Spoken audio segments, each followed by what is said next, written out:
ഇനി ഒരു ചട്ടി വെച്ച് അതിലേക്ക് കുറച്ച് വെളിച്ചെണ്ണ ഒഴിച്ച് കടുകിട്ട് ഒരു പിടി തേങ്ങ കൊത്തിട്ട് ഒന്ന് മൂക്കുമ്പോൾ ആവശ്യത്തിന് കറിവേപ്പിലയും ഇട്ട് കുറച്ച് കൊച്ചുള്ളിയും ഒരു സവാളയും കൂടെ അരിഞ്ഞത് ഇട്ട് നന്നായിട്ട് വഴറ്റണം.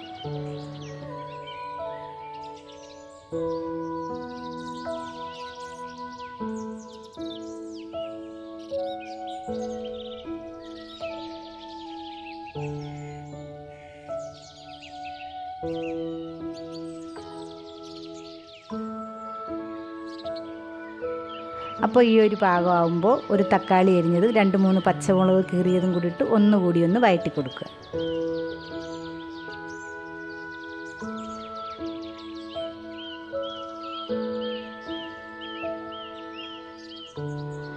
ആദ്യമേ നമ്മൾ ചിക്കനകത്ത് കുറച്ച് മസാലയൊക്കെ ചേർത്തല്ലോ, അതുകൊണ്ട് 1/2 ടീസ്പൂൺ വീതം മഞ്ഞൾപ്പൊടി, കുരുമുളക് പൊടി, ഗരം മസാല, ആവശ്യത്തിന് മുളക് പൊടിയും മല്ലിപ്പൊടിയും ചേർത്ത് പച്ചമണം മാറുന്നത് വരെ ഒന്ന് മൂപ്പിച്ചെടുക്കാം. ഇതിലെ മെയിൻ ചേരുവയായ ഇഞ്ചിയും വെളുത്തുള്ളിയും ചേർക്കാൻ ഞാൻ മറന്നുപോയി, അതും കൂടെ ഞാൻ മൂപ്പിച്ചതിൽ ചേർത്തിട്ടുണ്ട്.